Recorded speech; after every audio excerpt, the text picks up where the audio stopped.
Hey there, creeps, and welcome back to The Devil's Cut, a cooking show that brings a whole family to the table. So, Matt, what do you have for us today? Well, Eric, as you can see, we're cutting right to the thick of it with this one. Now, traditionally, this is a skinless dish, but if you're going for a crispier exterior, feel free to leave the skin on. You could even batter and dredge it if you'd like. You just want to make sure you prep your cut by shaving and removing any piercing or tattoos before you season your cuts. Oh, that's great advice. Wouldn't want any metal bits ending up on your plate. You're going to want to segment the limbs by slipping your knife through each joint, carefully severing any of that pesky connective tissue. You know how that can be. Now here comes my favorite part.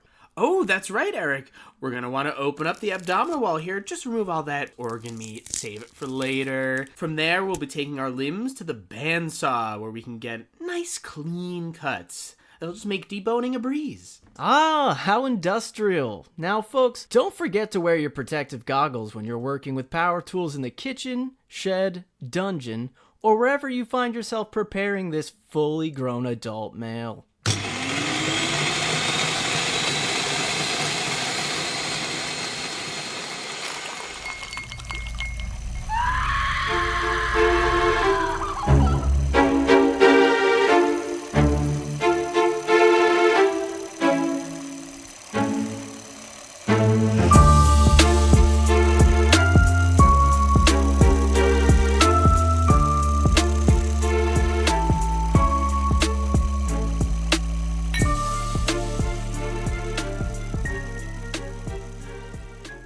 Hello, fellow eaters. Welcome to The Devil's Cut. Not a cooking show, but a podcast. All about the things that go bump in the night. If it's spooky, scary, or spine-tingling, we are here to talk about it. I'm Matt Young, your resident man-boy possessed by a devil, and I'm here with the skeleton everyone should want in their closet. Eric Rossi. Eric, would you eat people?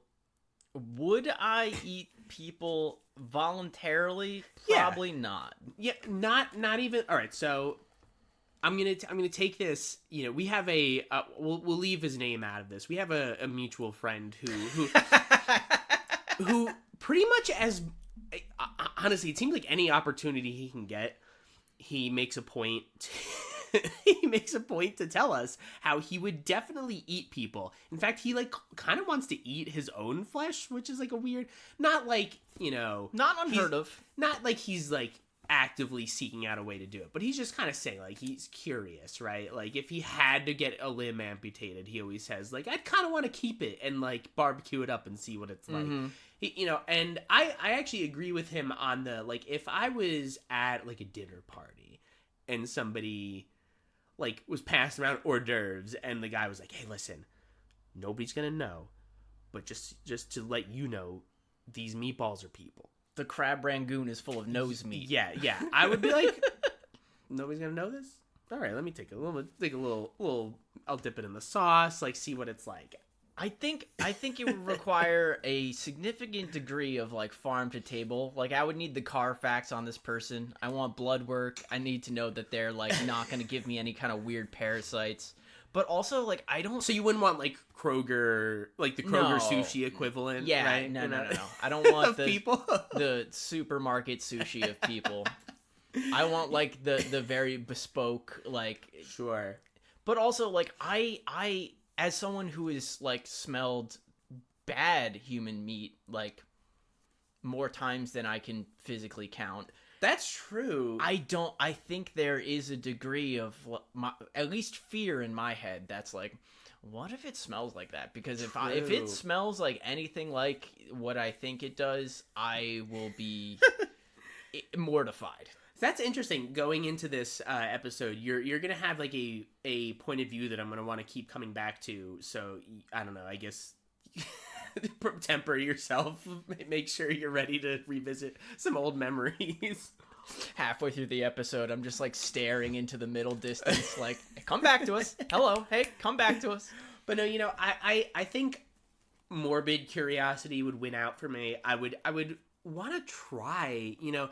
Here's the thing. I think I would only do it if I had, like, guarantee that there would be no societal or legal repercussions. I think that's, like, a pretty understandable. Good prerequisite. Or I would have to be like really rich, right? But really rich, not like Army Hammer rich, because he was like he was too rich to be written off as just like a 4chan vor guy. Yeah. But he was not rich enough to get away with just being a cannibal, right? Yeah. Like there's a level there. He was like in just really the middle ground that it was too unfortunate for him. And I think it requires a degree of secrecy, and like he's pretty outspoken about like I'm gonna cook you up and eat you. Yeah, you know what? He really got told on, man. Yeah, well, our society has kind of grown in a way that tends to do that. They're like, hey, those people want to eat people. We should get rid of them. Yeah, but still, Because I'm people. I just think if he was just, if his family was, if he was one of from the different oil family, you know, one of the better ones, not better, not better, like, more godly, but like, you know, just more successful at being horrible, you know. So I think if he was one of them, we wouldn't have a whole 3-part documentary series about it. But yeah, so there's my, you know, I think I would, since I'm likely never going to actually be approached with the option, I'm gonna tentatively say I'd be morbidly curious. I'd try, especially if there's like a good barbecue, you know. I think I would need to have it in a blend. You know, it's referred to as long pig. I don't know if you're aware. Oh, of course. But I think I would have to have it in like a Robert. Is it Robert Picton, the Canadian cannibal guy? Yes. Yeah, I would have to have it in like some sort of like, you know, melange of like some pig meats, some human meats, just a little sausage action. Yeah, a little, you know. shake it up. I need a blend, a ground blend. Right. Okay. Just like throw it in there at first, just to be, you know. I think I'll take it straight. Just give me like a artisanal ketchup, you know, some sort of chutney. Like you know me, I'm a sauce guy. I know you are like, you know, you're very just straight. Give me the food. Don't put a bunch of stuff on it. I like the taste of the meats, so I want to taste the meats. I don't want to taste ketchup. Listen, I'm sorry that your tongue and your palate isn't complicated enough to experience both flavors at the same time. I will admit it's inferior. Well, if you haven't already guessed it, guys, this week we are talking about cannibalism, specifically cannibal movies. But we're going to touch a little bit on just like, you know, our experiences with cannibalism. I don't think experiences is the right. Maybe our knowledge. Our knowledge. I don't really have.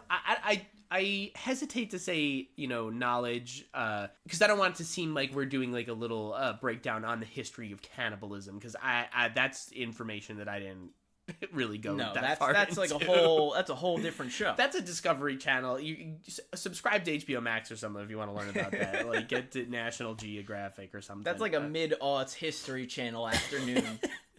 Yeah, so we're talking about cannibal movies today. And also forgive me if I sound periodically like a Muppet or Squidward at any point. I've been a little under the weather this week. He got us both sick. Yeah, but well, Eric's still in the early stages, so he's fine to, you know, record. And I'm in the late stages, so I'm just getting over things. So we're in the perfect time to record.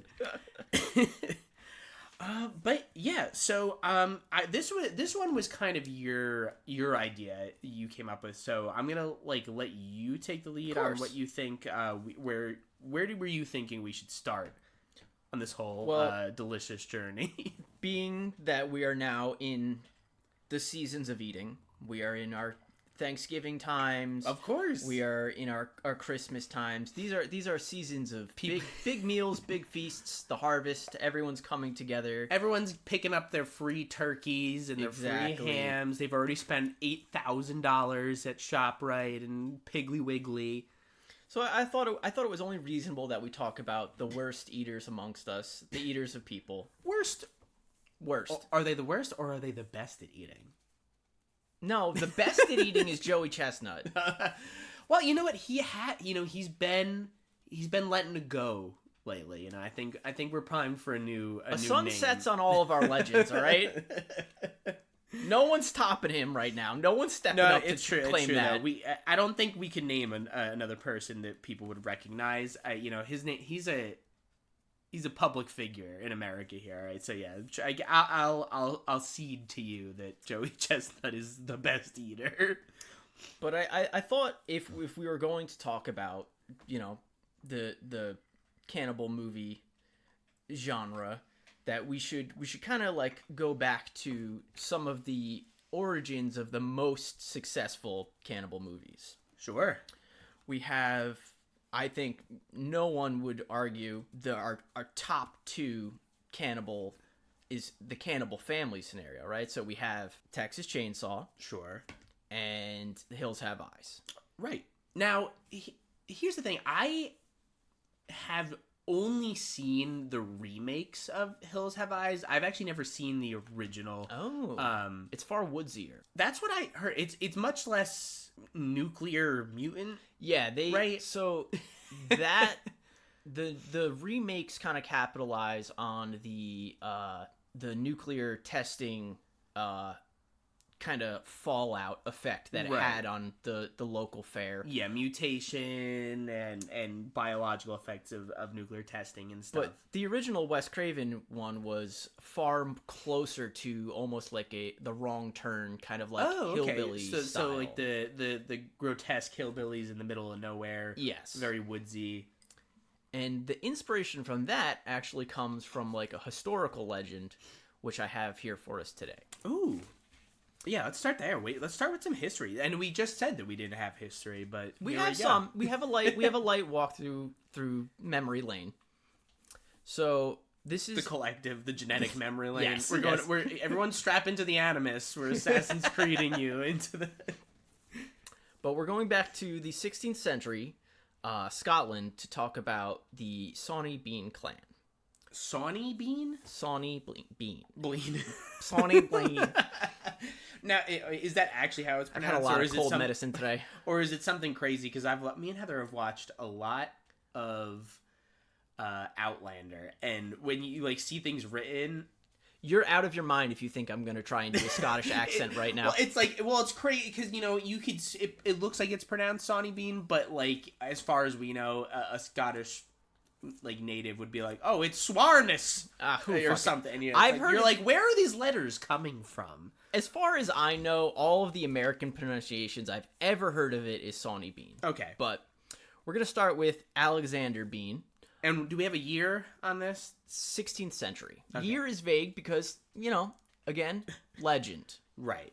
Now this isn't like a confirmed historical. Well, we'll get into that. You know what? You go for it. So Alexander Bean was married to a woman who was driven out of society because she was practicing witchcraft. Classic. As a result, they kind of couldn't live anywhere near, normal society because there was worry that she was going to be, obliterated by society. Sure, kind of like the family in the VVH. Yeah. They're kind of like religiously ostracized, but not dissimilar. They kind of get kicked out of society, so they kind of have to find a way to fend for themselves. And Alexander and his wife become more of like a highwayman kind of duo, where they're like robbing people to pay their way to survive. They're sort finding of like a people. Braveheart, Bonnie and Clyde, if you will. Sure. Okay. Yeah. Not too far off. Equally gross people. So they take up residence in this coastal cave where they're only accessible during like low tide. Okay. Which draws kind of like our first big comparison to like it's definitely a legend, because we kind of think back to other, cave dwelling monsters. We think of Grendel. We think of, dragons. We think of cave people. Mm-hmm. They are a lesser, more kind of devolved set of people. As they, grow their family, they realize, food within the country and within their own resources are becoming very short. And they start to result to cannibalism. Of course. And unfortunately, Classic. To keep it all in the family, lots of incest. 3 generations worth of incest. They build their clan up to about 45 members, which it is a legend says it's like a huge cave system, like an enormous like cave system. Yeah, and you can only get into this cave system at low tide. Yeah, so imagine like the sea level, Sure. and then there is an opening, and then they can kind of crawl up into the cave system. Well, right, and then right. as you know, that kind of isolates them, and it kind of insulates them from any danger. The legend says that they cannibalize over about 1,000 people in 25 years. 1,000 people? I mean, 45 mouths is a lot to feed. I wonder, like, how far does human meat go? Like, how many people can a person feed for how long? I wonder. That is don't know. Can't tell you. But good question. How long does I would imagine a full cow could feed people for like a pretty long time, right? Yeah, I mean if it's prepared appropriately. Yeah, but we're talking about 16th century cave people in Scotland. So I guess cave people, yeah. Well, because I was gonna say, like using like properly preparing meat, and was of utmost importance back then, so they would know how to do it. But I guess if they're cave people, who can only see the light of day at low tide, then maybe they're not able to store their but also who knows, they could have been like the Michael Jordan of preparing human meats. Like if you gotta cook for an entire clan of people, like I'm sure you get pretty good at it at some point. It's just the caves must be so wet, like how are you gonna dry out how are you gonna jerky any of this? Smoke them. I guess so, yeah. I've watched a lot of Naked and Afraid recently, so like I'm trying to like channel my inner like there's this one guy Matt on Naked and Afraid who's like he's like the meat guy. He's the best. He's the best Naked and Afraider ever.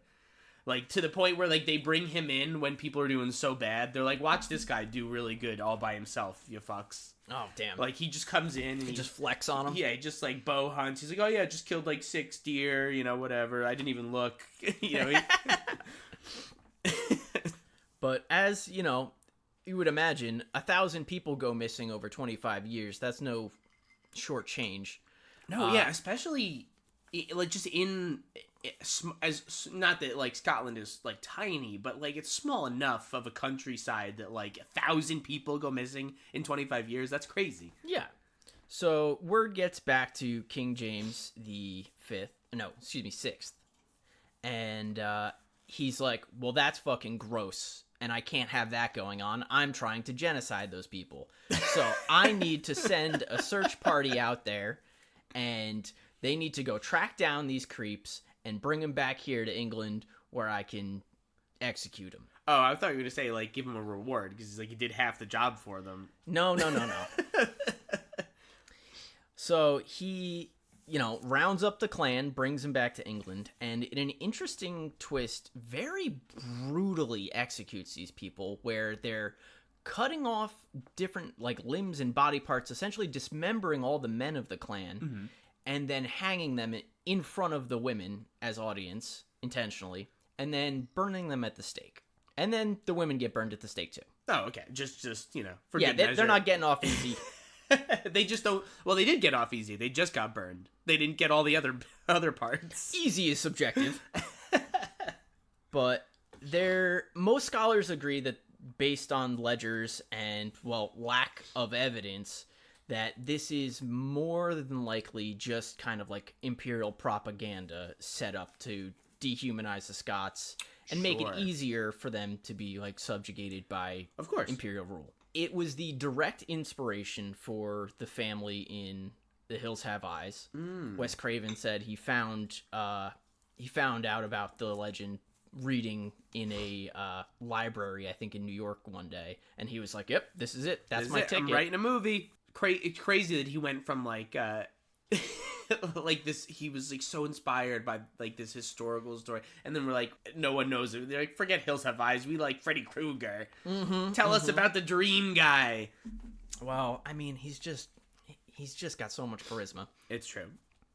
But this story is like a really interesting encapsulation of all of the like cannibalism lore, because you have the isolation from society, you have the family, the kind of like group unit, You have the inevitable brutal end, because historically we tend to not really do well about treating these people or attempting to rehab these people. Sure, yeah. It kind of evokes a very primordial fear in people, and then they end up, very brutally executed in almost a similar fashion to the way that they were treating other people. Mm-hmm.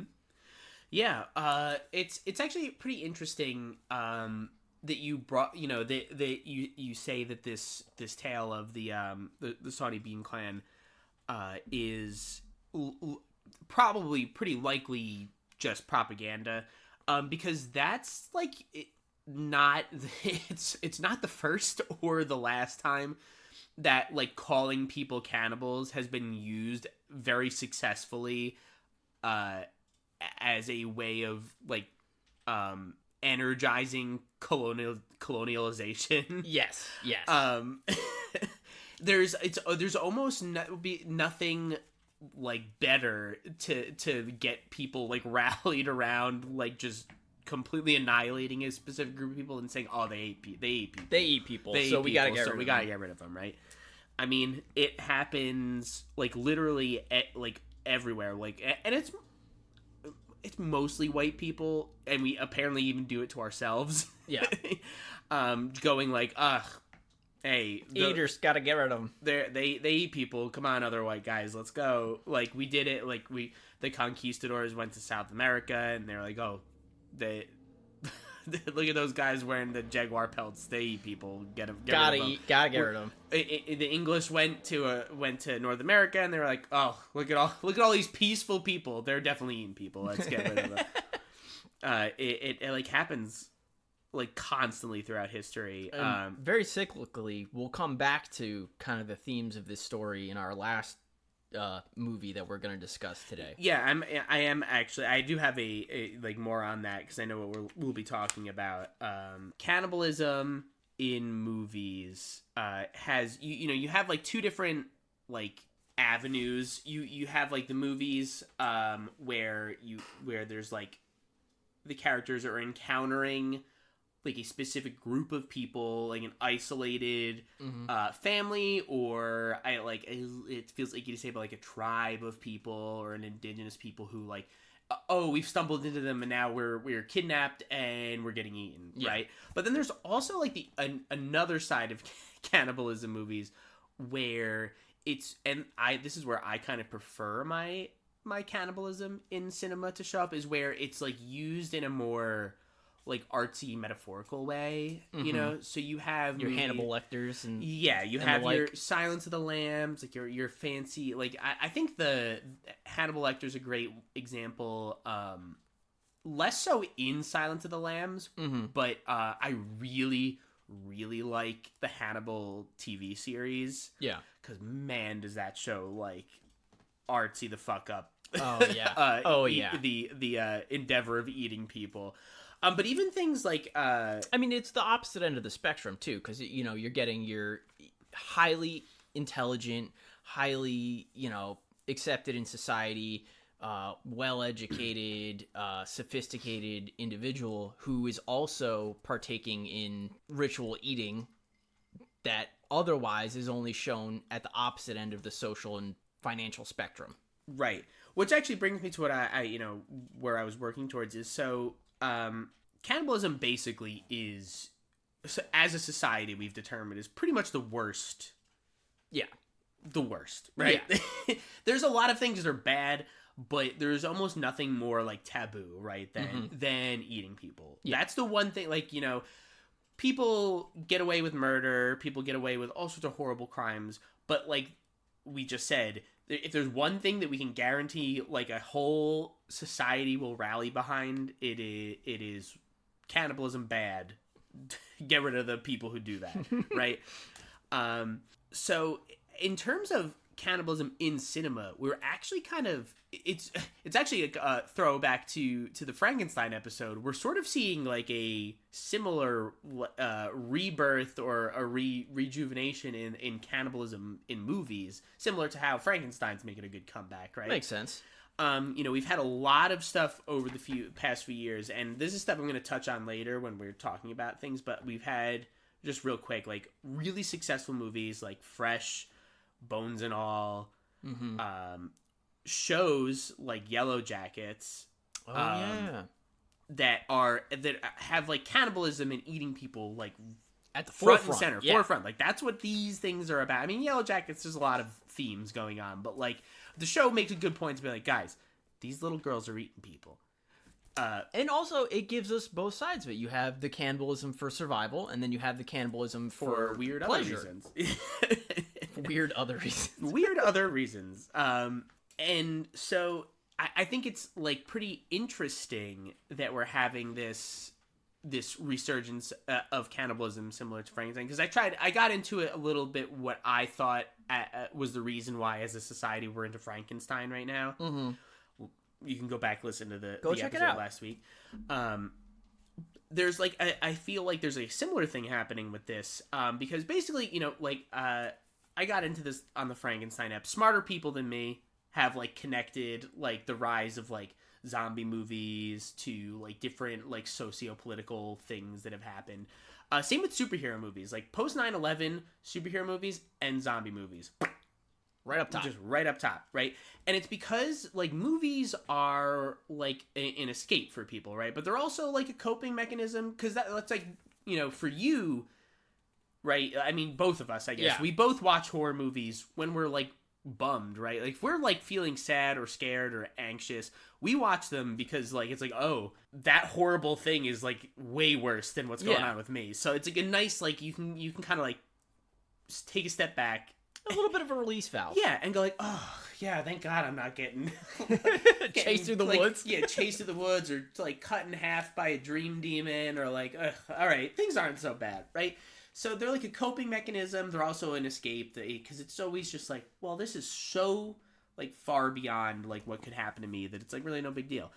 And that used to be the case, right? Like, for, like, superhero movies are one thing because it's about, like, overcoming, like, the things that are, like, bothering you, or as a society even, like, superhero movies are about, like, conquering that, right?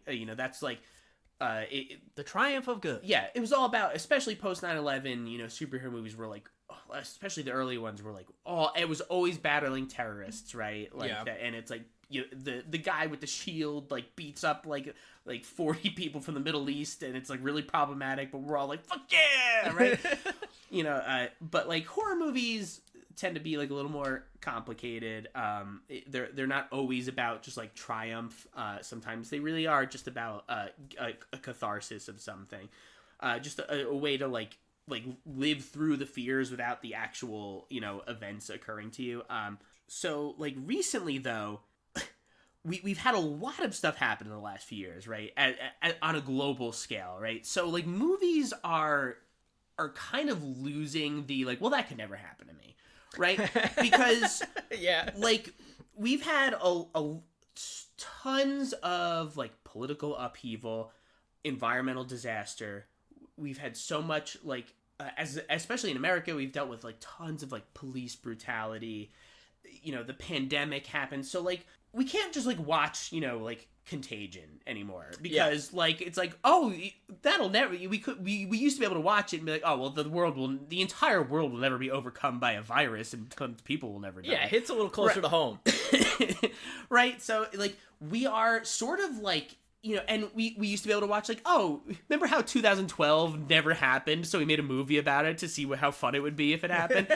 But now, like, California was on fire for half a year, and, like, Canada was ablaze, and, like, the world looked like Sauron was looking down on us. Yes.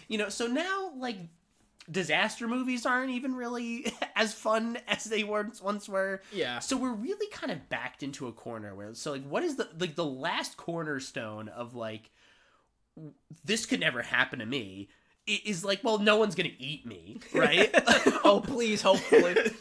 Right? So, like, I really think that we're having this resurgence of cannibal movies because it's, like, how the taboo stuff is almost all tapped out. I mean, it becomes a daily occurrence. It's like, a very valid point. We're experiencing, like, school shooters and public bombings and, like, just violence constantly. So, like, that kind of stuff is so commonplace. It's not like a place we can go to, like a safe escape scare fantasy anymore. Yeah.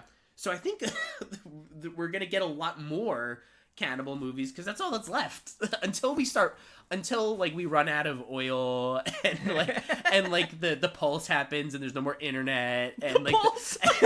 and then we start eating each other. Until then, yeah.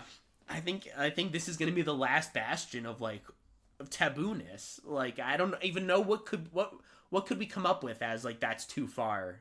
I mean, it definitely makes sense. We've also seen like huge rise in like more of like the monsters and demons and like spooky people. Things that can't exist. Yeah. Please, fingers crossed. Right, like fingers crossed. I'm wrong. Give me a kaiju, please. Oh my god. But yeah, so I think it's we're in like an interesting time, especially if you like these kind of movies. If you're a listener who who vibes with Texas Chainsaw, Hills Have Eyes, movies like Fresh or Raw, all things we're gonna get into in a little bit. I think you're in for a good time the next few years. Yeah, but that's just me. I mean, how do you feel about it? I really have no argument against it. That's pretty much. It feels like you hit the nail on the head. Not to be a self-congratulatory pair, but like that was pretty succinct. Thank you. I did some research and I did some thinking, and I was like, you know what? I think this is my stance on this. And luckily for horror fans, there is a sliding scale, like most other subgenres, of how much cannibalism a movie will portray and how much is tolerable and how serious they take it and how horrific it is versus perhaps how clinical it might be or how humorous, because there's a lot of humor in there. There's plenty of very comedic horror cannibalism movies. And then on the flip side, you have some of the most brutal depictions of human dismemberment that I have ever seen on film. Yeah, that's kind of the beautiful thing about horror in general. It's like eating at an Indian restaurant, right? Where you like every dish, an Indian restaurant in America. Fair. Because no matter what dish you point out, they're gonna be like, all right, well, how many elephants of spicy do you want this to be, right? Like, they'll have like a little cartoon elephant, and it'll be like, do you want 5 elephants or do you want 1 elephant? And horror's kind of like that for any of its little subgenres. You've got a movie for like every tolerance, right? Yes. No matter what flavor you want, there's a different spice level that you can adjust to. Now, again, just in America. You go to India, they're not going to fuck around and cater to your mayonnaise palates. But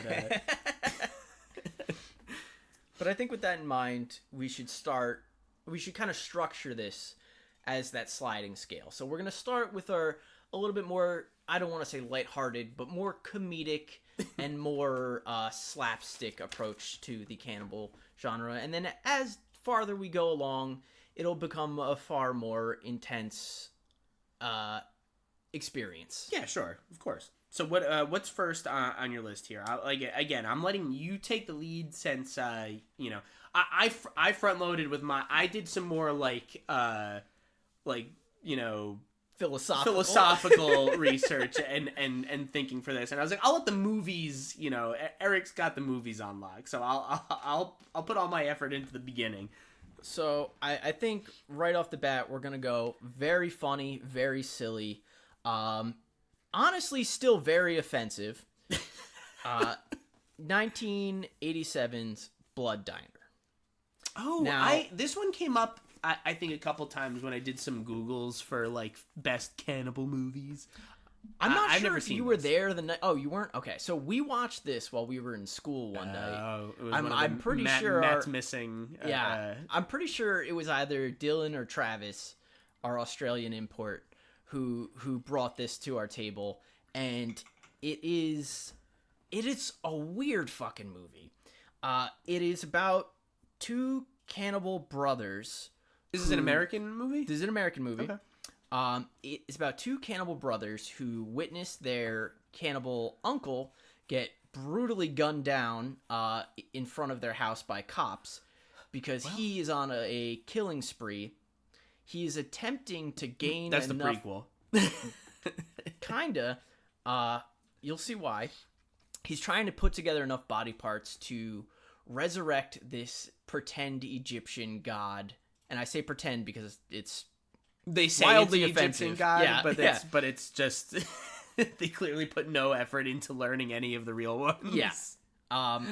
So they grow up and inherit this business of this diner. Okay. And eventually end up digging up their uncle's brain and eyeballs and resurrect him so that he can guide them through the ritual of resurrecting their, all-powerful being. Part of that is by, chopping up people and putting them together. And what do you do with all the rest of the stuff? Well, Matt, you make money off of it. Well, and you sell it to the masses. Yeah. Sweeney Todd style. Of course.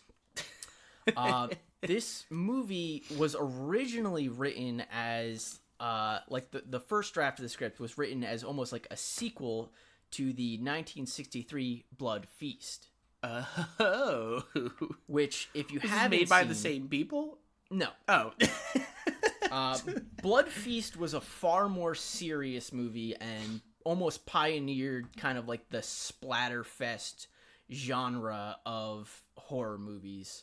Has one of the best shower kill scenes I've ever seen. I'd argue rivaling Psycho. This lady gets stabbed in a tub a bunch and it's pretty fucking brutal. Nice. But it's super bloody. It follows a very similar plot where you have this guy who is trying to resurrect this Egyptian god. Oh, it still has this Egyptian god through line. That's where it comes from. Weird.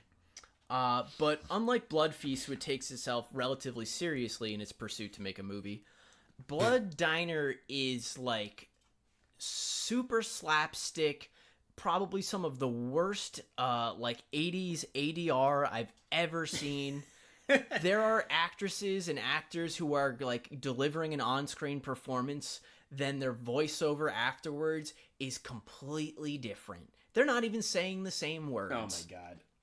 We have the boom mic dipping into scenes intentionally. That's always my favorite. It is so goofy, and like I said, it is relatively pretty offensive. It is still that late 80s humor. There is some stuff that most viewers would prefer not to go through, but at the same time, it's a very schlocky 80s film. We got some nudity, we got some gore. Some boobies? Oh, tons of boobies. Boobies galore, honestly. If you're looking for something on the more humorous end of the cannibalism spectrum, I really don't know a funnier place to start from. It's so laughably bad that you just can't help yourself. Yeah.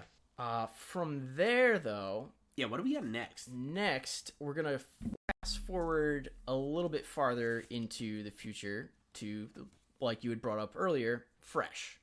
Okay, yeah, that's very recent. And we're moving again into the more artsy, kind of sophisticated cannibal sphere, where you have a girl who is trying to date online, and she is doing her best to kind of sort out all the losers, because if anyone has dated online who's listening, you will know it's a nightmarescape out there in online dating. And so she just is doing everything she can to try and find one single suitable, not crazy individual. She's kind of going for that more traditional approach. She's not really into the guys she's meeting online. And she's, kind of stumbles across this dude in a supermarket who, totally, flips the script on her. Yeah. She's like, this is exactly what I was looking for. It's my meet cute. I found this guy in a supermarket. He's so charming and so funny. I mean, Sebastian Stan, right? He's how so are you hot. not going to fall for him? He's so hot. But after a couple dates, they decide to take a little vacation together and get away from the city and everything. And, she ends up getting kidnapped by this guy, and turns out he's a cannibal chef. Yeah, he said he was a doctor, right? He said he was... some kind of plastic surgeon. Yeah, plastic surgeon. But turns out... Reconstructive surgery. Right. Which I'd argue he's far more a deconstructive surgeon. Yeah, basically, because I this one I have seen. We watched it together, actually. Yes. This one is crazy because the twist is so scary. Not that you don't see it coming, but it just feels so real. Yes, you know, it is very telegraphed, but it is a very like, whoops. Yeah, I mean, this is like, every woman's nightmare, right? Like you meet a guy, yes, you get close to him, you let your guard down, and then cut your butt off. Whoops, both butt cheeks gone. No butts. No butt. He sold it to a really rich guy. Because he kidnaps women and then sells their parts to wealthy, not just their wealthier parts. than Armie Hammer. Yes, men. But it's not just their parts. He offers we kind of talked prime about cuts. Yes, very specific cuts with a very personal touch. Some of it's like almost like Butcher Box for people. Yeah, it's so like Cannibal Butcher Box. Yeah, you get a picture of the person, you get some of their personal effects, like Cannibal's clothing venture. Items. Yeah, it's gross. And it is all paired with like these scenes where he's very like cleanly and clinically like preparing these meats in his kitchen and then boxing them and shipping them out, and then you get to see some of these guys on the other end who are like unpacking their boxes and they're all excited and they're eating parts of them, and it's just it's actually a really gross. Good scene when that happens. Yeah.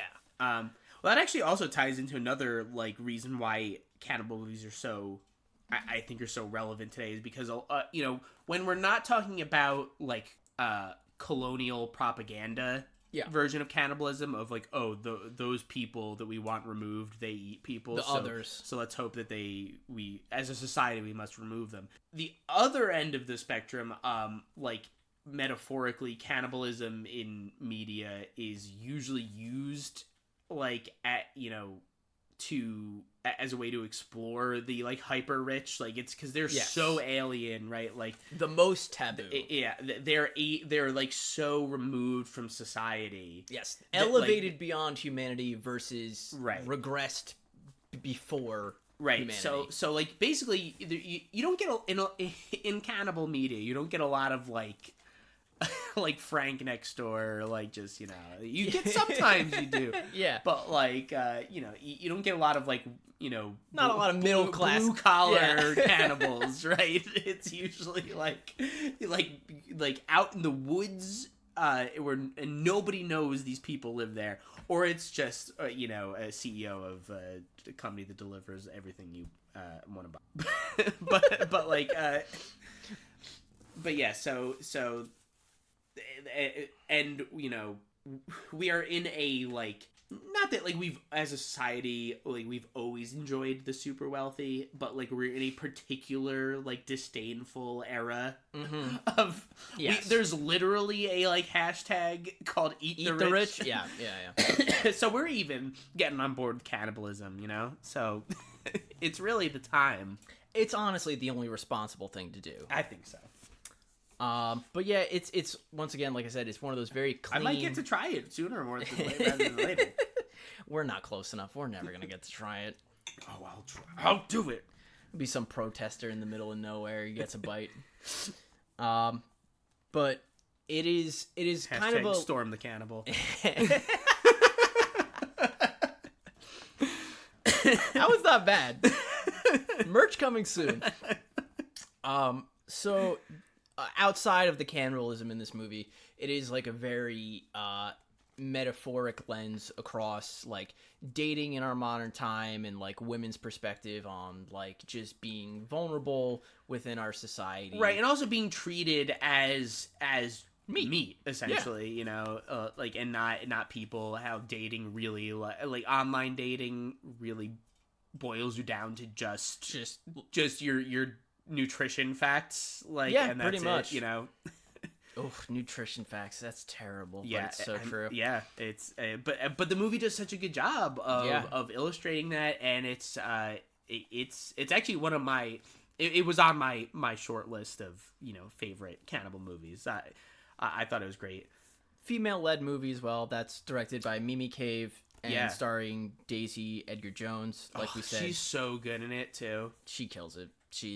She's great. Yeah, it's a fantastic movie. If you guys haven't seen it, also weird to drop this in like 50 minutes into the podcast, but Like now we can talk about movies, right? The strike's over, Oh, yeah, right? thank God. Thank God. So now we can say like, oh, I liked that movie. All right. So next up, I think our next stop is going to be going back in time a little bit. We're going to touch on Ravenous from 1999. Okay, yeah. So this was one that popped up a bunch in my searches. I've never seen it, but you watched it. Yes, I watched it in preparation for this because, like you said, it kept coming up in all of the searches, and I was like, you know what? I haven't seen it, but it's getting such like mixed reviews that it was one of those ones where like I gotta get my eyeballs on it. I gotta see what's going on. I gotta figure out what side of the fence I'm on, because critically it is shit on pretty much wall to wall. So bad critic score, great audience score. Yeah, and it's funny because it's like if you look at like your normal critics, Certified Frottin'. yeah, your normal average movie critic will kind of shit on it, but then if you kind of look at more of your horror critics, they're like, it's pretty good. Okay. So trust in them. Ravenous is 1999. It is set Still in the golden years of cinema. Yes. It is set to the backdrop of the Mexican-American War. It is about a colonel, I believe, who is in the middle of a battlefield and becomes so chicken shit that he just decides to lay down and play dead. Captain John Boyd, he, plays possum on the battlefield. He ends up in the enemy's fort, comes alive, and, captures the higher-ups of the fort, and they secure that fort, and there's a huge victory for the United States. As a result of this, he is promoted, and it's kind of like a promotion-demotion at the same time, because the guy... They're giving a promotion so that he's not out actively influencing things. Yeah, so they kind of realize, like, hey, this guy did a really yellow belly chicken shit move, but he did win, like, a major battle for us. So we're going to give him promotion so that he can oversee this fort out in California in the middle of bumfuck nowhere. He kind of gets, like, sent out here to, not be a problem for anyone. Sure. So he is isolated in Fort Spencer, which kind of acts as, in the springtime, a stopping point for settlers moving west to California. As people know, it is a very difficult path to get across the United States in these times. I've heard it was a real party. But he's stationed out here with all of these fucking weirdos. There's like, there's a religious fanatic. Yeah, everyone's got to have one of those. Yes, there's a like super soldier guy. He's like super gung ho, and he's real tough man's man. He's played by Neil McDonough. Oh, So he's got those piercing blue eyes. Yeah, for sure. They're joined by Jeffrey Jones, Jeremy Davis, David Arquette is their like private, and they are also joined by two Native Americans, George and Martha, played by Joseph Running Fox and Sheila Tousey. Tousey. Okay. Can't read. Yeah. But you What have a this cast. That movie's got a crazy cast. Yeah, it's a bunch of weirdos. That's what's kind of great about Well, it. that's It's like, the best part. it's You get a clearly- bunch of those like real like act. The problem is with movies these days. is oh, that get Grandpa's Walker. they just like it's always like star. But Yeah. you don't cast enough of the lesser the actors who are willing to be like the weirdo in the movie. You know. Well, lucky for us, they're all fucking strange. It's beautiful. So we're following Guy Pearce, who is Boyd, Captain Boyd. He's been put, I think he's technically third in command of this fort, but he gets there and he kind of realizes... A lofty position. Yeah. Third in command. Yeah. Well, That's where you want to be because you'd never have to do anything. Well, yeah, when there's 7 people on base, you don't want to be 7th or first. Third's a pretty good middle spot. Third's good. But once he arrives, shortly after, they come across this guy, Ives, who wanders into their camp. He is like, he pretty much passes out. He's on the brink of starvation. He's, freezing to death out in the California mountains. And they nurse him back to health after a few days. And he tells them that him and his wagon party kind of got derailed and lost in the woods.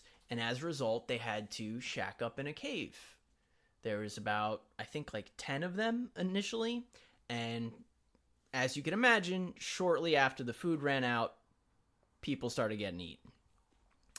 He tells them that this man and his wife were the only other pair left in the cave, and he had to escape because he was like, I knew I was going to be next. I didn't want to get eaten. We got to go back there and save that dude's wife because he's definitely going to eat her. Oh, jeez. They rally the gang together and they make their trek across to get to this cave. And it's traveling back then. It was just so, you go more than a mile and it's like, nah, a snake's going to get me or I'm going to fall and break my ankle and then I'm dead. There are two really hilarious falling down the side of a mountain scenes that go the shot is just way too long. These guys fall for minutes at a time. It's hilarious. But once they get to the cave, it's quickly revealed that the whole thing's been a ruse. It's a trap. And Ives flips the script on him, killing nearly everyone in the company except for Boyd. And Boyd narrowly escapes with his life. As a result of this escape, Boyd is forced to consume one of his buddies. Of course. So now Boyd gets there first, and he's trying to tell everybody, hey, there's a cannibal out there. He just fucked up our whole company. They get the general who sent him out here to come visit, and he's like, look, we put you out here to not be a problem. You're a huge fucking problem. Why is everyone dead? And he's like, there's a cannibal out there. He's crazy. He's gonna get us all. We gotta get out of here. And he's like, not only are we not going to do that, but you're lowest in command now because we have a new general who's going to come out here and he's going to shape this place up and get everything back on track. And who walks in but Ives in disguise as another guy. Oh, man.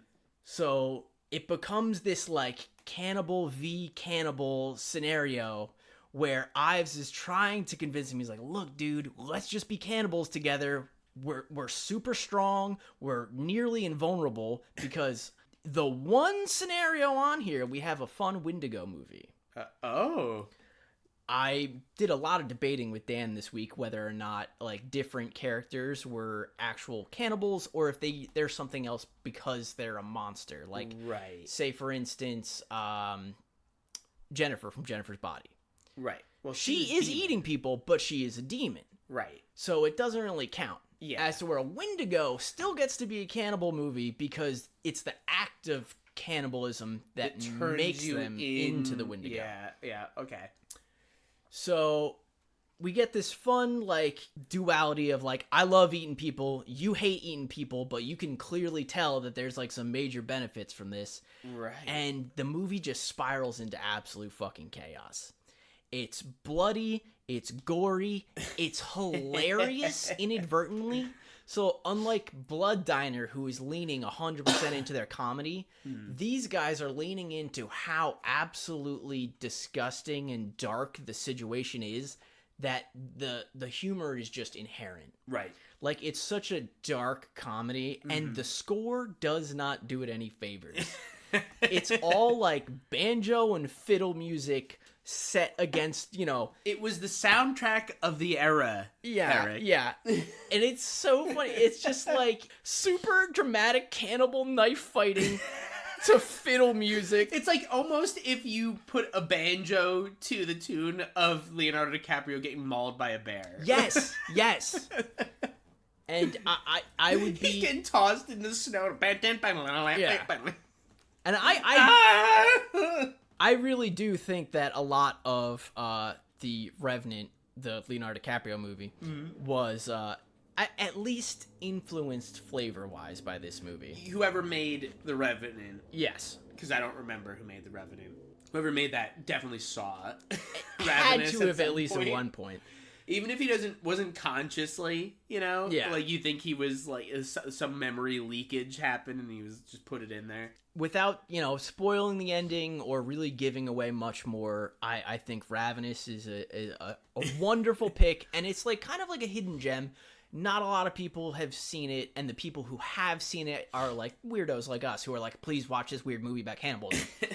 Well, it's actually it's that I'm gonna watch it because it sounds awesome, and it'll make me feel better than a movie that I think is on your list that I think we should talk about next.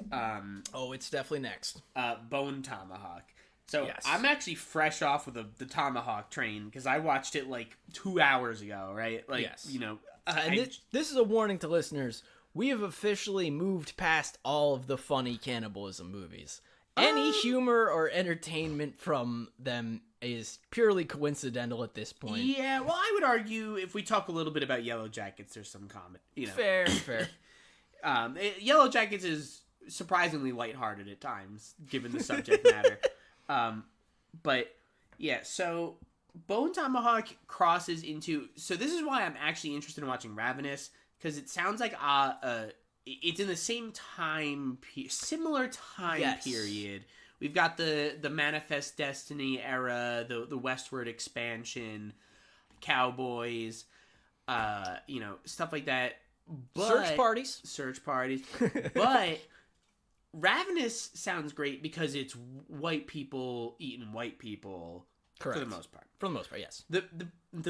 While I really liked Bone Tomahawk, I find it hard to give reverence to the colonialization cannibal style movies. Yes. So like this and one movie, I don't know if this is on your list, but we can talk about it briefly later. Green Inferno. Well, yeah, we'll touch. Any of these ones where it's just like, oh, the bad guy is just this indigenous people and they eat you, and it's like this movie Bone Tomahawk tries to explain it away a little bit, and I'm like, oh, fine, I'll watch it, but like I like one eye open, like yeah, it's like you're dancing on the line. I'm side eyeing this movie a little bit because it's like they try to explain away the cannibals in this movie as like, oh no, they're not Native Americans. They literally go, no, they have a token Native American. I was about to say they do movie. I have one black friend and he says it's okay kind of thing. They have a token Native American character come in and he goes, oh no, you might think those guys are natives, but they're not. They're troglodytes. They live in a cave. They're not Native American. Cave dwelling, once again. Yeah, exactly. But he goes, no, it's okay if this movie shows these people in terrible light because they're not natives, so you're all right. Yeah. And I'm like, they're just okay. Like, sure. Their willingness to integrate with your society does not necessarily make them bad guys. That writer is to this day in physical therapy for how far back he had to bend for that. But yeah, so Bone Tomahawk, similar to Ravenous, but as far as I can tell, given your description, much more serious in tone. Yes. Bone Tomahawk is a brutal cannibal movie. And it's not even a cannibal movie until, like, the last, like, 15 minutes. Yeah.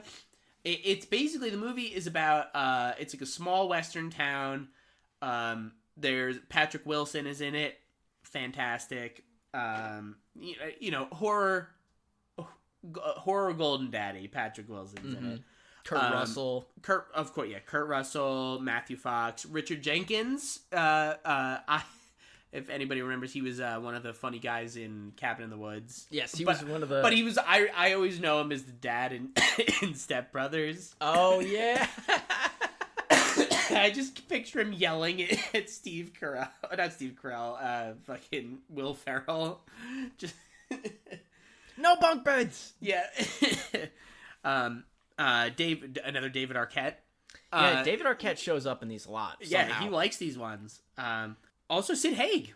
Yeah, briefly in the beginning briefly there. At the very beginning. He's Heather, Spooky Wife showed up this morning while I was watching, and she's like, "Why is this guy always in the two?" He's like, "Why are these two people always in these cannibal movies?"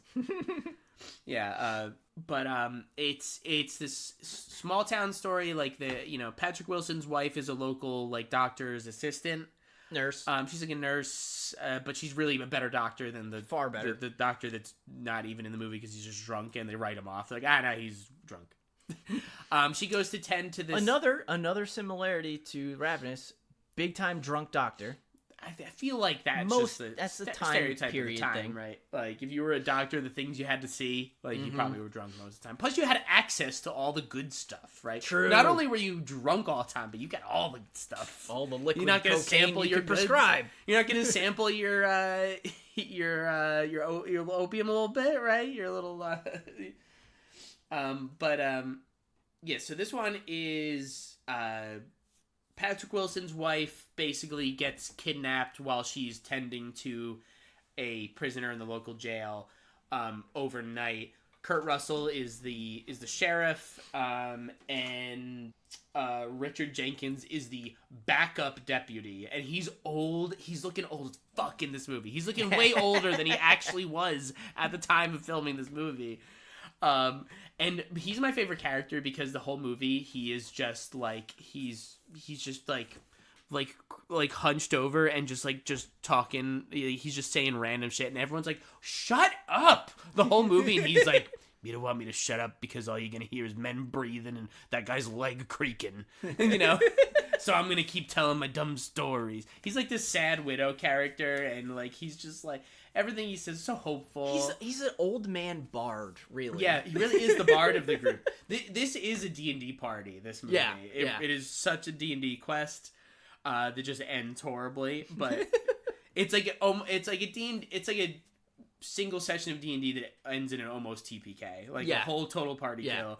But yeah, so basically, Patrick Wilson is also like laid up the whole movie. Like he's got a shattered like tibia, and so his leg is in a splint, right, that his wife set up. But now that she's been kidnapped, he's like, well, I have to go rescue her because they've been kidnapped by what they assume are Native Americans, and then the token Native American guy shows up and he's like, no. Those are the troglodytes. Hold on, I gotta make this movie I gotta make this palatable. Palatable, yeah. So he's like, no. So they go on this hunt for troglodytes. And you got this one guy who's like, I killed 106 Native Americans, so like bring me with you. And then Kurt Russell's the sheriff. He brings sheriff deputy, and then Patrick Wilson. So you got a massacre artist. You've got a cripple, and you got like the coolest sheriff. We have a pretty good scale of morality, too, within the group. You have your, like, outlier, this guy who's like, I'll kill any Indian I see. Yeah. And then you have, on the other side, Patrick Wilson, who's like, I just want to save my wife. And then you have the sheriff, who's kind of very tightly packed in the middle. Yeah. And then you got the bard, and he's great. But most of this movie is just them getting to the particular, like, pass. The horrors of the West. and most of it is just, like, Patrick Wilson's leg creaking and he falls so many times in this movie. And every time he falls, they have the Foley artist come out with like 18 stalks of celery. Just like like literally I'm like, this guy doesn't have a bone to be seen in his leg anymore. It's just jelly dust leg inside. Just dust. Like it's so funny. The sound design in the movie is fucking wild. Just in regards to Patrick Wilson's character's leg. But yeah, most of the movie is just them getting there. And it's only, after like multiple like run-ins with strangers and animals and terrain that they finally manage to get there. Sans Patrick Wilson, they like leave him behind because they're like, dude, your leg's fucked up. So we'll leave rocks in piles for you to follow. It's like in Skyrim when you don't want one of your guys to come along with you. You're like, wait here with my inventory. I'll be back. I have to go do a sneak mission. Yeah, that's basically what happens. They're like, we'll leave breadcrumbs for you, and then you can help. You can come at the end of the movie. But the rest of the crew like goes and they finally do track down the entrance to this like quote unquote quotations with my fingers here, troglodyte cave. And it's like this cave, this like it's like the most unnatural looking hole, like 50 feet up into a mountain. And not even a mountain, it's like a mesa, right? It's like, I don't know what this kind of rock formation is called, but it's like basically the earth just goes whoop straight up all of a sudden and like plateaus off at the top. But like called a plateau. Well, no, the top of it is called a plateau. But the like halfway up, like 50 feet in the air is just this like perfect cutout of like a cave entrance. To the point where like when the characters get brought up there later, the cave people like throw down ropes so that you have to climb up there every time. Mm-hmm. That's crazy. You get real strong though. But basically, like the whole movie, the characters are like, we have one advantage here, and it's that we're smarter than them. So let's not lose that advantage, and immediately lose that advantage. Instantly. Literally, the second they're like, we're here, all of them die, or not die, but like one of them gets like killed. Everyone gets shot with like arrows and like knocked out and incapacitated. I'm like, wow, guys, we're really prepared, huh? That intelligence went a long way. But basically you find out they were, these cave people, these troglodytes. They like when the two characters, when Kurt Russell and the bard, the sheriff's deputy, get pulled up and put in a little cage. Patrick Wilson's wife is there, and she's like, miraculously. Yeah, they're like, where's the deputy, the actual deputy that got taken? They're like, oh, they ate him. Ate him big time. And so there's these cannibal people who just they're also very scary because they are able to do this like crazy noise. Oh, they have like these like calls where they're like they have these like. It's like, when in Jurassic Park when they blow into the raptor like vocal thing. Yes. It's like that because they have like these like bone pan flutes lodged into their throat. Like almost like that all of these people in this tribe been like trached. Yes. With like these pipes. They just like puff up their like cheeks and then like blow out their throat and make this like insanely haunting noise that the characters have been hearing the whole movie. They use it to communicate like non-verbally, like across like greater distances, and like signal each other, and it is terrifying.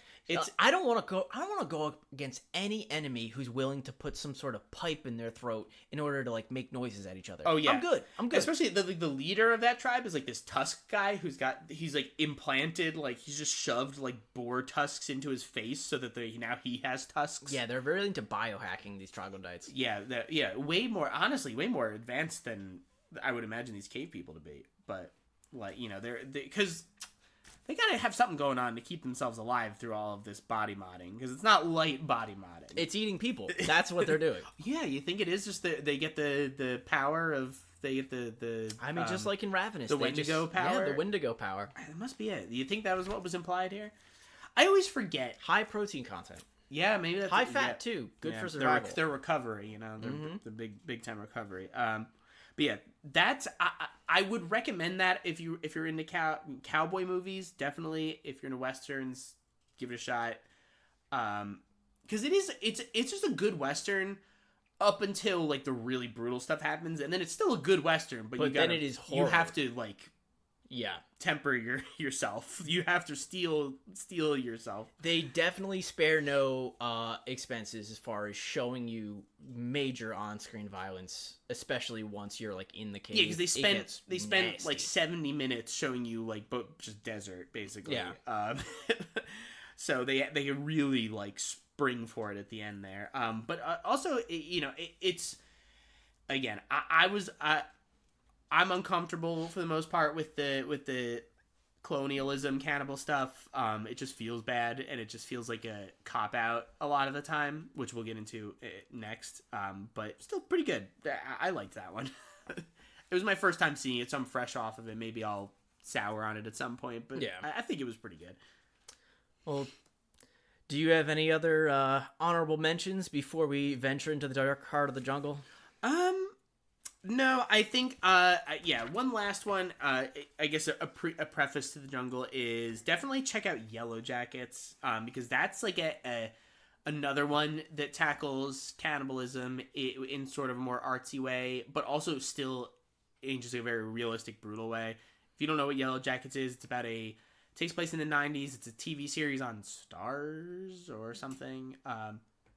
We're getting confirmation. Stars. Stars. Confirmation. Okay. Stars. And it's about a North American soccer, like high school girls soccer team who are on their way to like some sort of like championship series.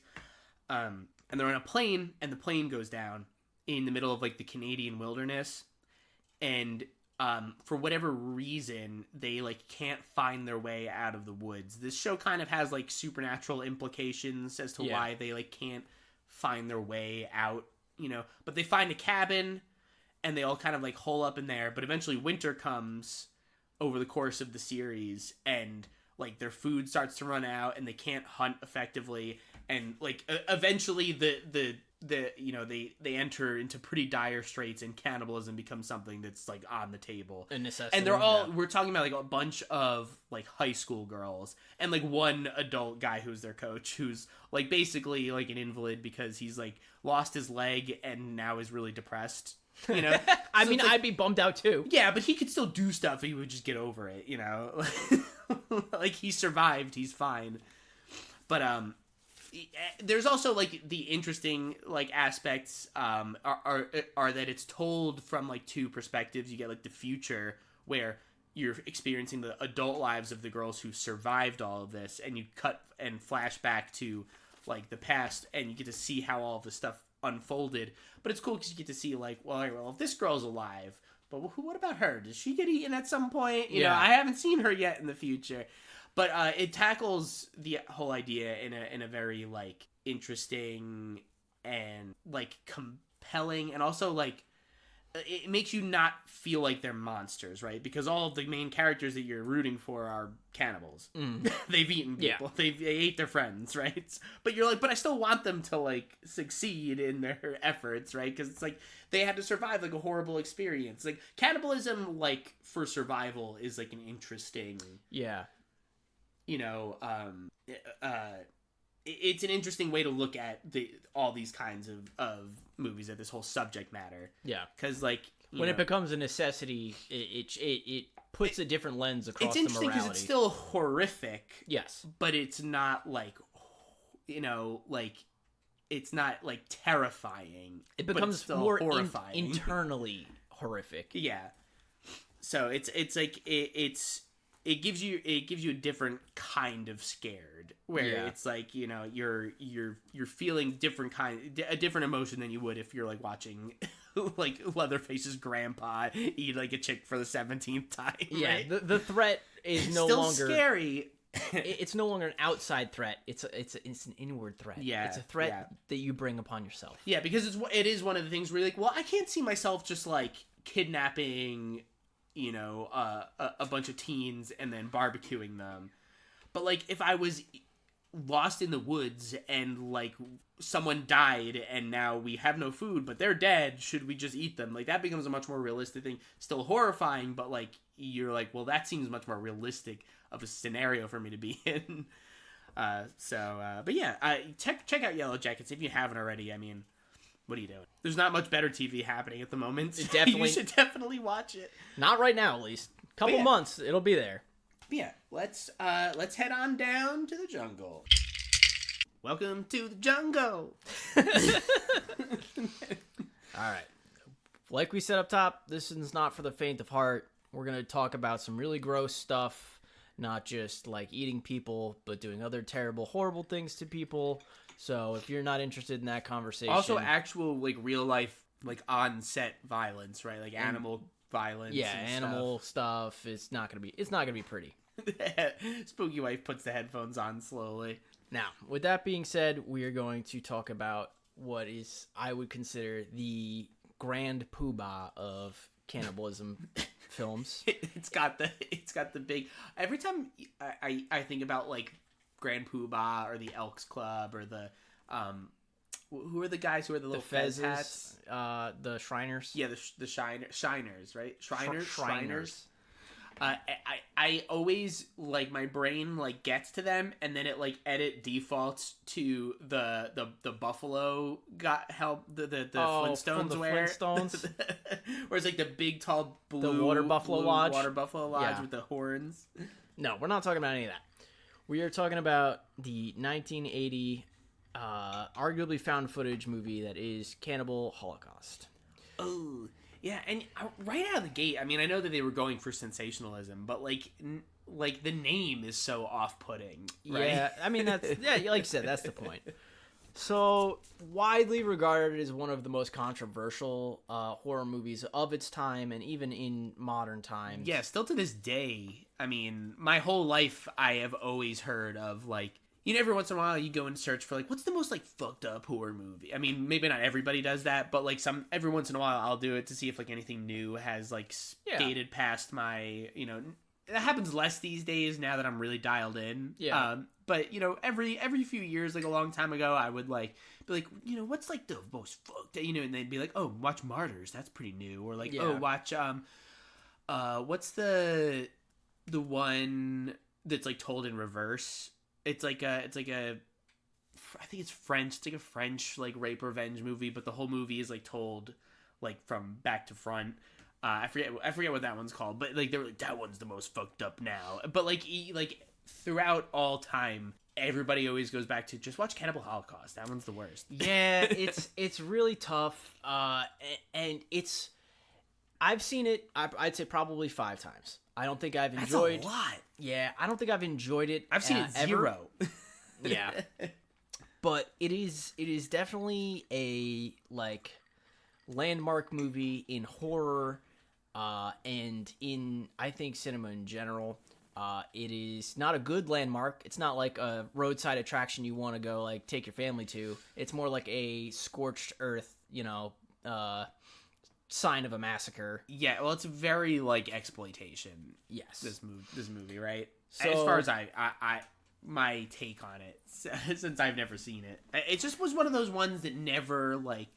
I always knew it was, like, fucked up. It had, like, crazy shit in it. But it just never, like... The subject matter just never spoke to me. I was like, it just doesn't seem that interesting. Well, let's take a bite, and we'll kind of go over the overarching plot for anyone who is either too grossed out to watch it, has never seen it, so that way we can really understand the paradox. Tell me all about it. That way I don't have to watch it. It's a bizarrely hypocritical movie. Weird. So...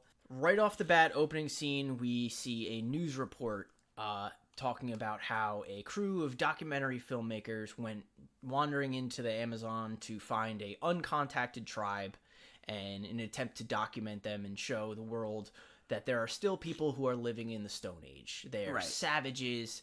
The news portrays them as, borderline troglodytes, like, Bone tomahawk style. Yeah, like just ungodded people who are eating each other and just terrible.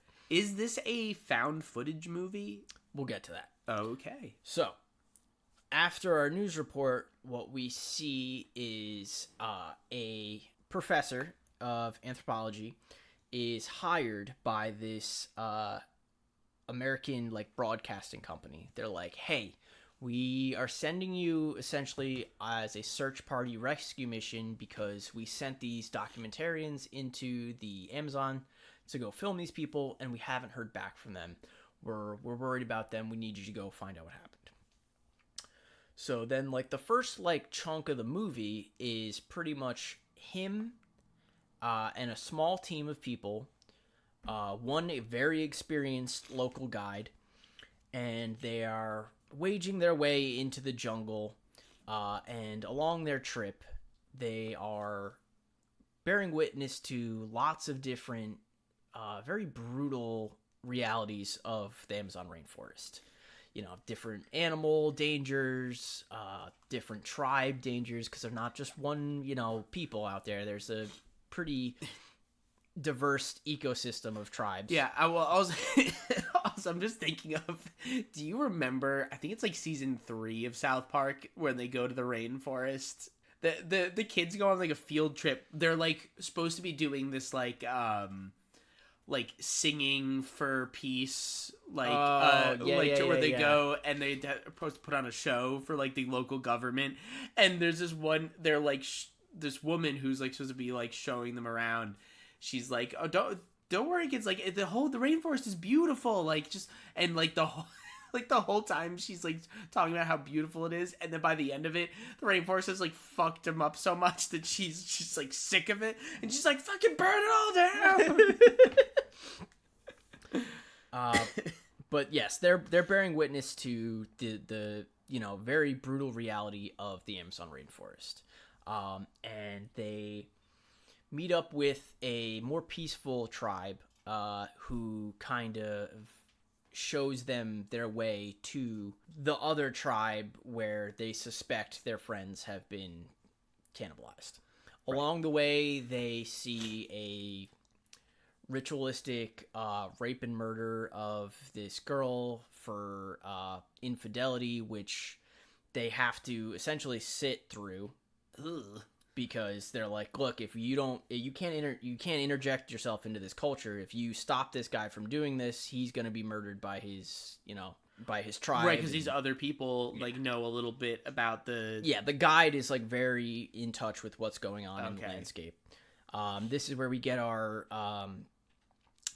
notorious impaling scene where the girl is like impaled on this huge spike of a log. And it is very brutal. It is not fun to watch at all, and it is all captured like documentary style. So it does have that kind of found footage feel. Because I know that the director of this movie he pulled like sort of the what the Paranormal Activity guy did, and like everyone like uses their real names, but he also like made sure like the actors like weren't around to be found for a while afterwards to make people like convinced it was real. Yeah, we'll get to the fallout. It's not great for him. But so they make contact with this tribe. They recover the lost footage. Go back to America, and the little bit of things that he's experienced there, the anthropologist kind of tells this broadcast organization who's hired him, is like, hey man, like, I don't really know if you want to see what's on there. I have a sneaking suspicion that it's not going to be good. Like, whatever happened, it was really bad because all we found was a film canister and bones. Like, so whatever's on those tapes, you should, be concerned. This is not something that you want to release to the general public. And they're kind of like headlong. They're like, no, we want to see what's going on out there.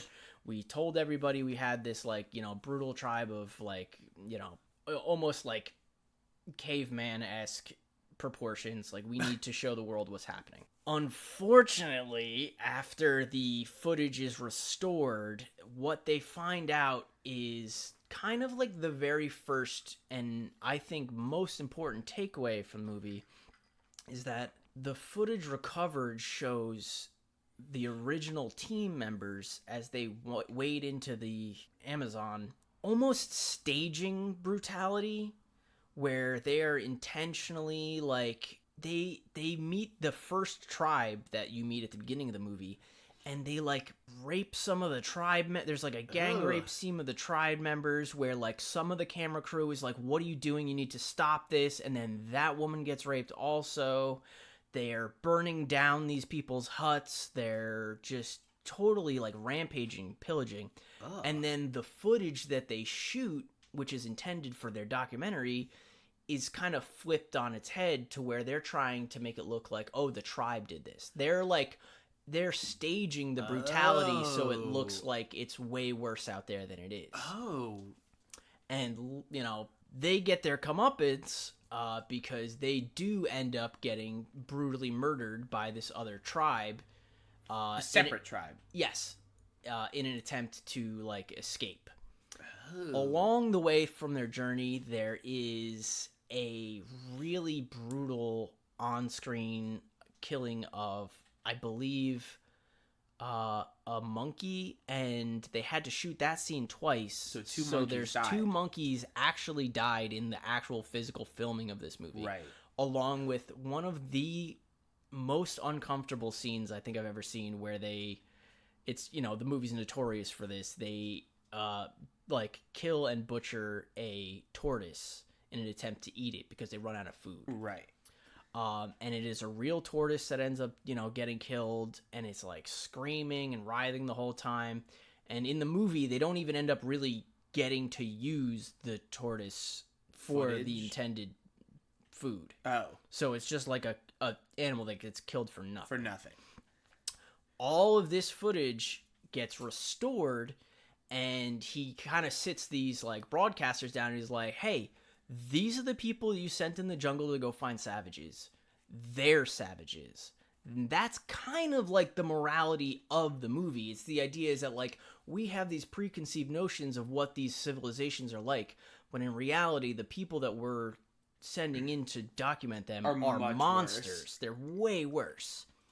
And it's like the biggest paradox of the movie, and it makes it like super hypocritical because it's like, okay, you set out to make the movie that makes that statement, but at the same time, you like brutally killed like a bunch of animals for no reason. Right. Like just for the camera. For this, yeah.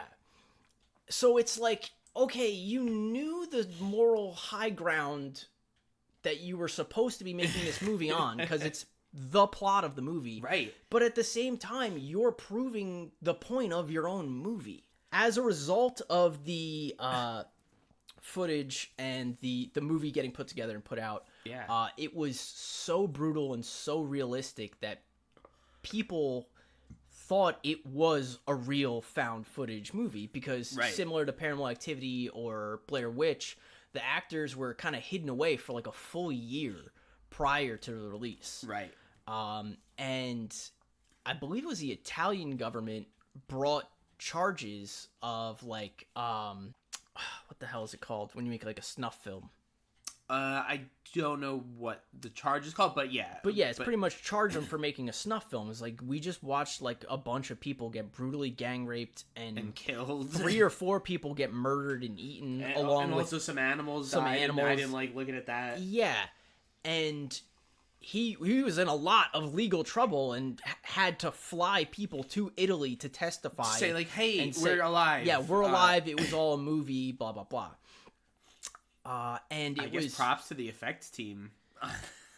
Yeah, it's bad. It's bad. And it's not, it's not like anything censored. It's all there for you to see. And it is weird. I just think it's so weird that they would decide to make themselves the monster in their own movie about those people being the monster. Yeah, it's just so bizarre. It was banned in like multiple countries for years and years. Time. But I mean, now like you turn on like anything playing on AMC and it's worse these days. Like, dude, I wish I could like say any given episode of The Walking Dead just more gruesome. At least then it's like, oh, it's a zombie or whatever. But like, man, some of the violence in this movie is like still to this day. And like, I rewatched it like I think maybe a year or two ago when it was on Last Drive-In. And it still hurt to sit through. It is uncomfortable to sit through. Don't know if I'll ever do it. Maybe one day I'll like give it a go. It's like one of those things that you can put on your horror like punch card or resume where like I watched it. Yeah. And some people like we have friends that are like, good on you. It's awful. Yeah. But then, there are some people who are like, it's a reprehensible film that honestly, even now, should continue to be like studied in a negative light. Yeah, yeah. Well, so, yeah, I mean, that's wild. I actually didn't know that because I had no knowledge about this movie. I had a very baseline, like, I know what the general theme of this movie was, right? But, like, I didn't know that it was about, like, a comeuppance of... a film team who like turns out were the bad guys. Most people don't know that because of the way the movie's structured. Yeah, I thought it was like people go to the Amazon, they get eaten by cannibals. That's the end of the movie, right? Which it basically is the plot. It's actually like the reverse of Cannibal Holocaust is the plot of Green Inferno. Yes, so it has inspired many other films in its brutality and its specific setting, like you said, Green Inferno. What's that, Eli Roth, right? Yeah. Well, but they take all of the wrong lessons away in their pursuit to make another movie similar. Yeah, so in tone. So Green Inferno literally does that, because Green Inferno, have you seen that one? Yeah, so that one's about a bunch of like teenage like green activists, right? Are all about like, hey, you're tearing down the rainforest for construction, like you're just deforesting everything. Tribes are being displaced, like you're killing people, you're killing the environment.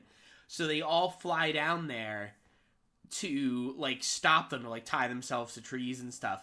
But then there's their plane crash. Is that what happens? I think their like plane goes down, and then whoever survived, they all get kidnapped by like a tribe of cannibals, and they just get put into a tree prison, and they just get tortured and eaten until eventually they're like, help us, deforesters, we're on your side now. And then that's the end of the movie. Yeah, and like I said, it takes all of the wrong lessons that Cannibal Holocaust provides. Because I feel like Cannibal Holocaust, you could remake that with the same ideas, just, with 100% less animal cruelty. Yeah.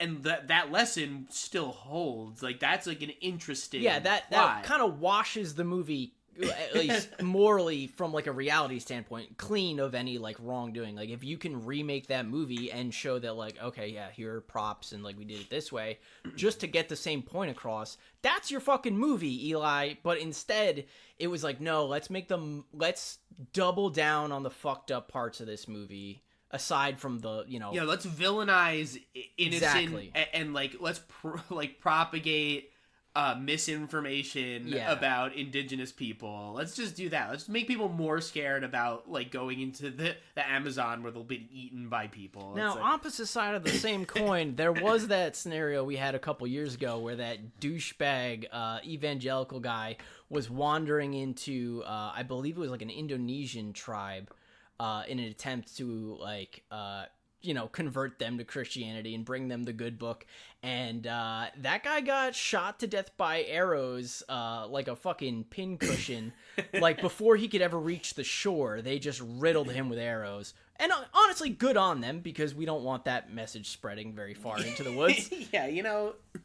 But, that is the reality of what you're dealing with. You're not just like, it's not just some kind of Boy Scout trip to teach people about God. It's like, no, you're dealing with forces beyond your time. Yeah, but it's just like, I think you could not that I'm saying or calling for Cannibal Holocaust remake or reboot, the sequel. Forget about all those Cannibal Holocaust sequels. They didn't exist. It's only the first one. This one follows directly up. The Cannibal Holocaust requel? Oh, God. The camera crew's back for revenge. No, but yeah. So again, and it just like, like I'll triple down on like this type of cannibal story.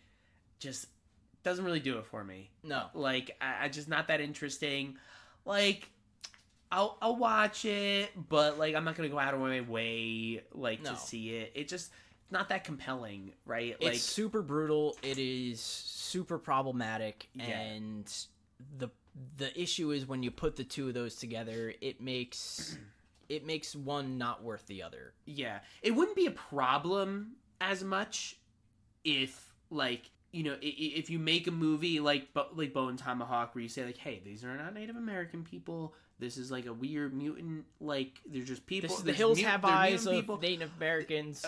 Or like in the Green Inferno or Cannibal Holocaust, like, these aren't a particular, like this is a like offshoot. It's not even, they're not related at all.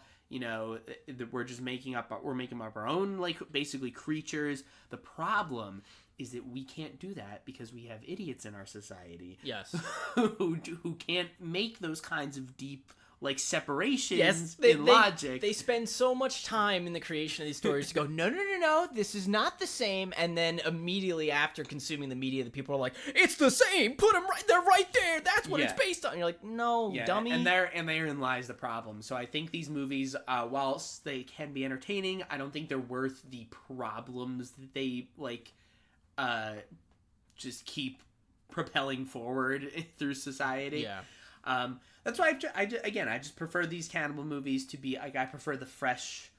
We didn't even talk about it because I haven't seen it. I don't know if you've seen it. There's Raw, I know, is another like big. Raw I haven't seen yet. Because that's like a foreign one. That's like about a girl who is she's like a young prodigy, and she's like starting college, like she's starting veterinary school early. Veterinary school. Veterinary. Veterinary school.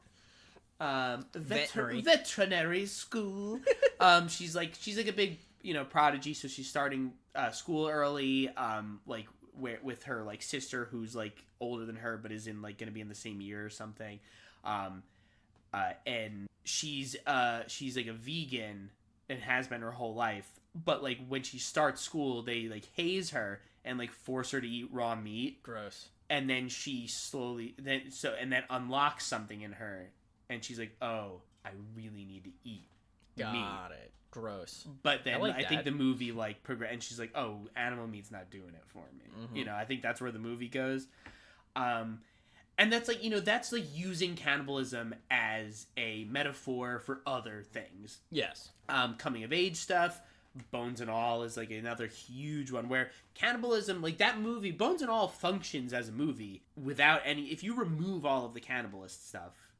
It's just a drifter movie. Yeah. It's like a drifter romance movie. Exactly. That movie still functions almost exactly the same, but they're using the cannibalism like to like talk about something else, and I think that's when it's more interesting. But I'm also not, you think I'm gonna poo-poo Texas Chainsaw? Yeah, absolutely. The same thing is, like you said, the same thing is been said about Texas Chainsaw. It's like one of the only PETA approved like horror movies where they're like, yes, this is to show how fucked up it is, the slaughter of animals is, and like the mass market farming that we do in this country, like that's what the allegory is. But it is a weird and gross subject, and I think this is about as close to it as we're ever gonna get. Yeah, we're not really here to make like decisions, like political and societal decisions on like how like everybody should live their lives, right? Like we're not here to really talk about that kind of stuff. We'll make some general like statements, right? Like and observations, but we're not gonna tell anybody like if they should like start like strap on their battle gear for PETA and stuff like that. Yeah, exactly. But we're just here to talk about fun stuff. I mean, it's a brutal subject. It's like scary. It's taboo, but it's also fun. Yeah, like it's fun to watch movies about this stuff. That's why they made the movies. It's why they've been successful. It's why they're becoming weirdly more successful and more prominent. It's just like it's fun to just take yourself out of the driver's seat and just just experience something that is just like so wild. You're like, I can't ever believe that anything like this would happen. Big takeaway for me, group cannibal movie, caves. Apparently, caves is essential to the cannibal story for some reason. Rescue parties. Yep. I think 3 of the movies we talked about involved caves and rescue parties. And just kind of that it always brings forth that debate, like you said, on whether or not it's morally reprehensible to survive via cannibalism. Yeah. One thing I will have to say is I'm desensitized enough at this point in my life that I always get a little hungry. Yeah, I'm starving. Especially like Bone Tomahawk, and that was a gross movie. But there was one scene where one of the troglodyte guys was just like munching on like a whole human ham hock, and I was like, some fried chicken stomach growled, like to just be like, like it's just if like something about it just when I see food in a movie, I just like get hungry, right? Yeah. So like it was his food, right? So I couldn't help it. It just happened. I couldn't control it.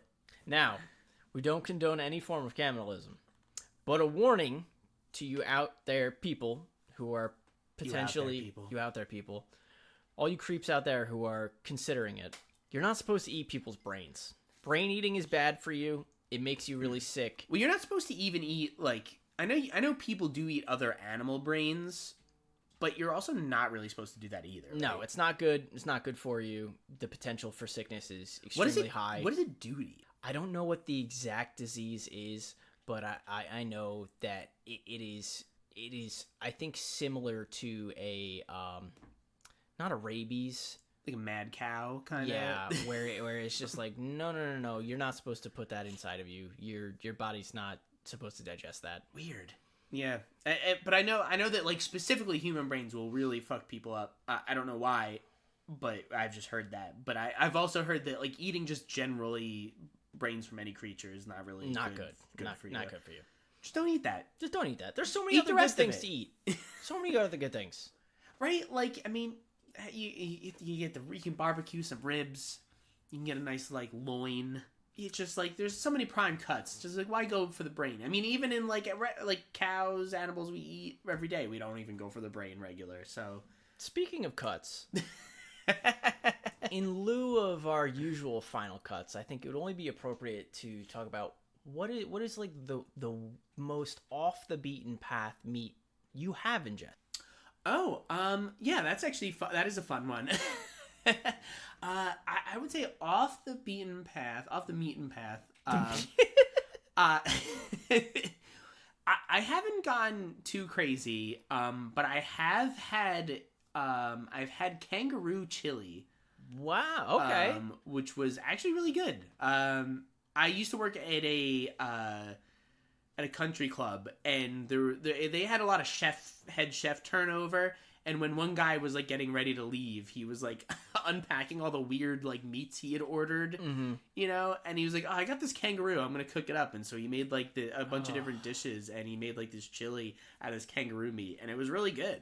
It was pretty awesome. So I'd say like kangaroo is probably the weirdest thing. Although I think like it's less weird if you're from Australia. Yeah, I mean, yeah, they're like deer there. It's right? less of an import. Yeah, but for here in America, kangaroo is pretty uncommon. So yeah, I guess that would be the weirdest thing. I think the weirdest I've ever had, and it still sticks with me to this day because it was the most delicious thing I think I've ever eaten. I had bull's heart shish kebabs at a graduation party once, and I had like 6 or 7 shish kebabs because I could not stop. It was so good.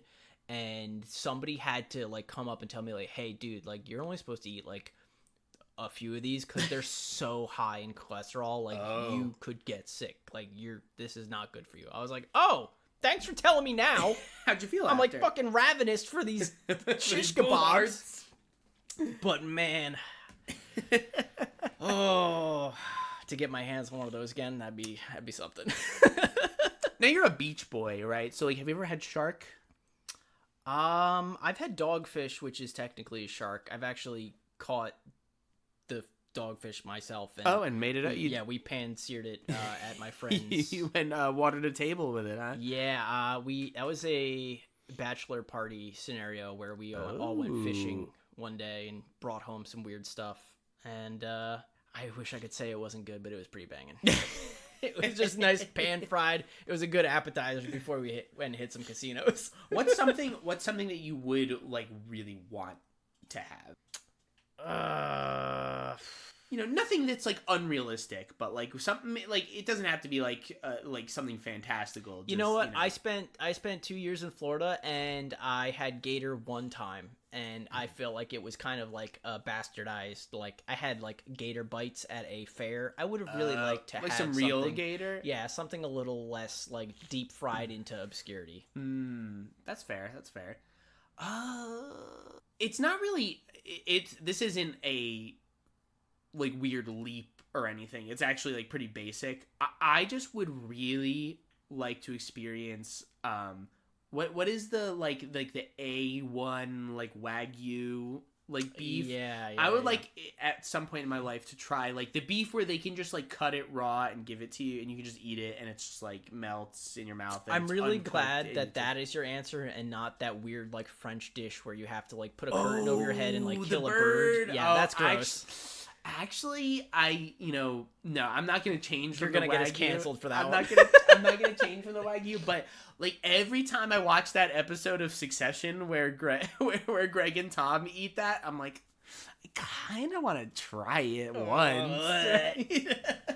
Have you ever had like foie gras or anything like that? No. Yeah, I mean that's also Too rich for my blood.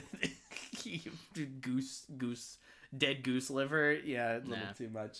I've never had that either. I've never had liver, so that's another one on my list of any kind. Like I think any I had some at some point. Liver. But aside from organ meats, we got a little bit of housekeeping.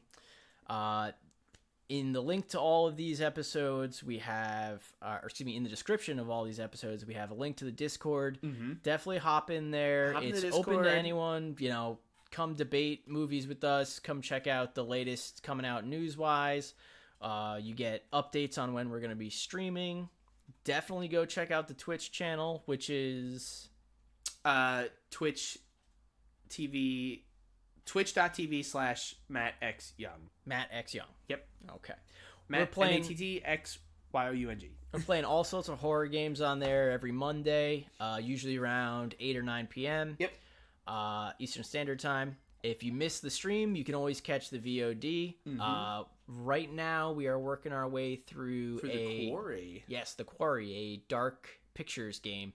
It's kind of like a movie that you get to influence and play. It's like a choose-your-own-adventure movie. Yeah. Which is pretty fun. Similar to the Dead by Daylight. No, it's the Dark Pictures anthology. There's a not series Dead by of games. Daylight. There's Until Dawn. Until Dawn. That's what I was thinking of. It's pretty much the same title with different words. Yes, but very different games. Yes. We are working on a Patreon so that hopefully we can do a little bit more, to provide for you guys, a little bit more to kind of make this process easier on us so we can put a little more time and effort into things. Yeah, we got stuff coming down the pipe. Things like we're doing Patreon where you could be able to get bonuses like early access to episodes. We're thinking about doing a sticker go the month club. You can get some specific exclusive Devil's Cut stickers and other merch hopefully somewhere down the line. If you guys have any ideas of the kind of stuff you would want to see within those tiers, definitely hit us up. We're open to suggestion. After all, it is all content for you.